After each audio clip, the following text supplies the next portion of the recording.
खुलुमबाय गोजोन फुंबिलिनि बयनिसिमबो गाहाम हामलायथि बावहरनाय थालायबाय नोंथांमोनखौ आंनि चेनेलाव फिन खेबसेबाव बरायग्रोबाय आसा खालामो बयबो मोजाङैनो दङ नोंथांमोननि थाखाय आं गोदान मोनसे खौरां लानानै फैबावलायबाय अननानै भिडिअखौ जोबजासिम नायलांदो।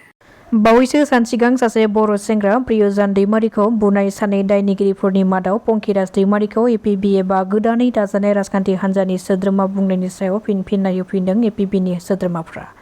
बिथांमोना फोरमायथिदों दि जानानै थांनाय जाथायनि सायाव जोंबो गोथौयै दुखु मोनदों नाथाय बेबादि जाथाया जानो नाङामोन। थैनानै थांनाय प्रियजान दैमारिनि बिफा जितचन दैमारिया पंखिराज दैमारिखौ एपिबि हान्जानि सोद्रोमा होननानै थोंजोङै थांखिना बुंनाय लोगो लोगोनो गोबां निउज चेनेलफोरा निउजआव फोसावदों।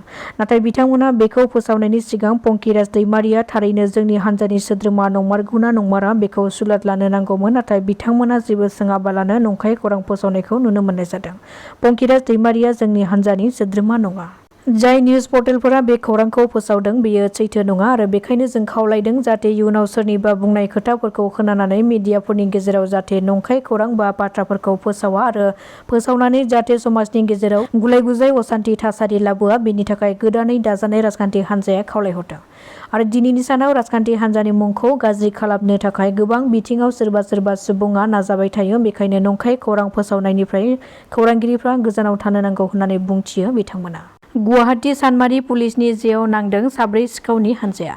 मिथिनो मोननाय बादिब्ला बे साब्रै सिखावा लामा सेरनि ड्रेननि खामानिनि थाखाय लाबोनाय गासै 75 किल'ग्राम रडखौ खावदोंमोन।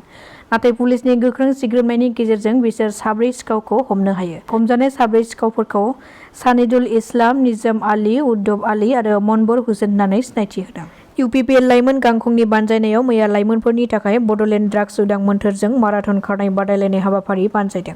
बड'लेण्ड आसामनि अनगायैबो गुबुन गुबुन जिल्लाफोरजों लोगोसे गुबुन बायजो रायजोफोर जेरै उत्तर प्रदेश, बिहार, सोनाब बंग आरो गुबुन गुबुन रायजोफोरनिफ्राय बे माराथन खारनाय बादायलायनायाव बाहागो लाफैदों। बे माराथन बादायलायनायाव गिबि बान्थाखौ सोनाब बंगनि पन्चनन बेराया सेथि बान्था महरै नोगोद 50,000 रांखौ मोननो हादों। गुवाहाटीयाव मोनसे गिख्रंथाव लामा जाब्रबथायाव सानै सुबुंनि गोब्राबै जोखोम जादों। बे गिख्रंथाव लामा जाब्रबथाया चन्द्रपुर जुनारसालि रड भारत पेट्रलियाम पाम्पनि मोखाङाव जादोंमोन। सुलुंनिफ्राय मिथिनो हानाय बादिब्ला बे जाब्रबथाया गंसे गोख्रैयै खारबोनाय AA01HC8783 नम्बरनि गंसे डाम्पार गारिया गंसे AS17R1123 नम्बरनि गंसे बाइकजों सौग्रावनायनि जाहोनाव जादोंमोन। जाथाय जानाय उनाव साखाथिनि नुनाय सुबुंफोरा फोरमायथिनाय बादिब्ला बाइक गारिया पेट्रल पाम्पआव थाव सोनानै ओंखारलांनाय समावनो गोबां गोख्रैथिजों फैनाय डाम्पारा सौग्रावफैयो। जाथायखौ खालामनानै दायनिगिरिया जाथाय जानाय जायगानिफ्राय खारखोमालाङो। उनाव दिसपुर ट्राफिक पुलिसनि मावथिफ्रा जाथाय जानाय जायगायाव थांनानै जोखोम जानाय सानै सुबुंखौ फाहामथायनि थाखाय दैथायहरनाय जायो आरो बे जोखोम जानाय सानै सुबुंनि मादाव सासेया गोब्राबै थासारियाव दङ होननानै खौरां मोननाय जादों। धेमाजि जिल्लानि सिमोनसापुरि सानजारि नोगोर बैसागु फोरबो आफादनि खुंगा 34थि रंजालि बैसागु बिदाय फोरबोनि गाहाय खुन्थियाखौ गायसननाय जाबाय। बे 34थि रंजालि बैसागु बिदाय फोरबोनि गाहाय खुन्थियाखौ एसबि बड' गोजौ फरायसालिनि बारग' लेङाइ गाहाय फोरोंगिरि ललित चन्द्र बिथाङा गायसननानै होयो। मिथिनो मोननाय बादिब्ला बे हाबाफारिया फैगौ मेनि 3 आरो 8, 9 सानथामनि हाबाफारि लानानै खुंजागोन। मैयानि बे खुन्थिया गायसननाय हाबाफारियावनो धेमाजि जिल्ला खौसेथि बर' सुबुं आफादनि आफादगिरि राथिराम बसुमतारी, दुलाराय आइजो अनसाय आफादनि लेङाइ नेहाथारि सुफारानि बसुमतारी आरो गासै माहारियारि आफादनि दैदेनगिरिफोरजों लोगोसे सानजारि नोगोर बैसागु फोरबो आफादनि मावफारियाफोरा बाहागो लाफायो। धुबुरीयाव गोबां गोख्रैथिजों थांनाय हरनि समाव गोबारै बारनाय बारहुंखाया गोबां खहा खालामलांदों। गोबारै बारहुंखा बारनायनि जाहोनाव फांसे गिदिर दंफाङा बायनानै मोब्लिब खुन्थियानि सायाव बायसिनदों जायनि जाहोनाव मोब्लिब खुन्थियाया बायसिननायनि जाहोनाव मोब्लिब तारफोरा जलांनायखौ नुनो मोननाय जादों। बे बायसिनना गोग्लैसिननायनि जाहोनाव थांलाय फैलाय हान्था मेला खालामग्रा सुबुंफोरनि गेजेराव गोबां जेंना नुजाथिदों। बेनि अनगायैबो ओरैहाय नलबारि जिल्लानि टिहुआवबो गोब्राबै बारनाय बारहुंखाया टिहुनि गोबां ओनसोलावनो खहा खालामनायखौ नुनो मोननाय जादों। जेरै टिहु सोहोरनि 7 नं वार्डनि गंसे नखरखौ बारहुंखाया न' बां सिफायनायजों लोगोसे बिफाङा बायसिनदों जायनि जाहोनाव न'नि उखुम आरो खिरखिफ्रा बायनानै सोरलां बोरलां जादों। आरो बेनि अनगायैबो टिहुआव ओनसोल नाङैनो गोबां खहा खालामलांनायनि खौरां मोननाय जादों। बेजों लोगोसे टिहु सोहोर वार्डनि हेमेन बैष्णबनि नखरावबो बारहुंखाजों बिफाङा बायसिननानै न'आ गेग्रेबदों। बे बारहुंखा फैनाय समाव न'आवनो बयबो उन्दुनानै दंमोन न'नि सुबुंफोरा। नाथाय खाफाल मोजां बायसिननायनिफ्राय नखरनि सुबुंफोरा खुनुरोखोमै जिउ रैखा मोननो हायो।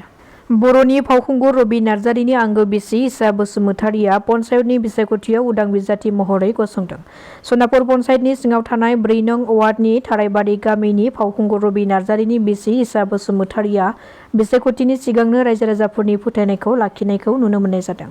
इसा बसुमतारिया गावनिनो वार्डनि सिङाव थानाय 4 नं वार्डआव सरकारनि फान्ड गैयाजासे नारेंगुरि गामिनि लामाखौ खोनानै होनायजों लोगोसे सनापुर प्राइमारिनि गं 10 गामिनि प्राइमारि ब्रह्म मन्दिराव टाइल्स होनानै गावनि रां खरसा खालामनानै खामानि मावनानै होनायखौ नुनो मोननाय जादों।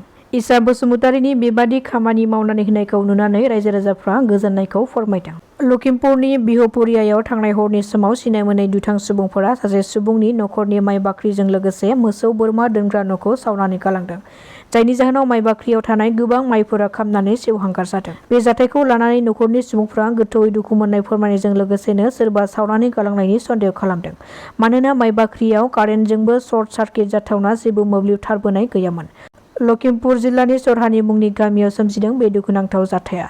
नाथाय माहाजोननि थाखाय सोरबादि दुथां सुबुङा बेबादि दुखुनांथाव खामानिखौ मावनानै गालांखो बेनि गुबै जाहोनखौ दासिमबो मिथिनो मोननाय जायाखै। एनआइएआ बावैसो हादोरनाङैनो दुखुनि थासारि सोमजिहोनाय पेहेलगामाव उदखारिफ्रा गाग्लोबनाय केसखौ नायबिजिरनो थाखाय आखायाव लाबाय।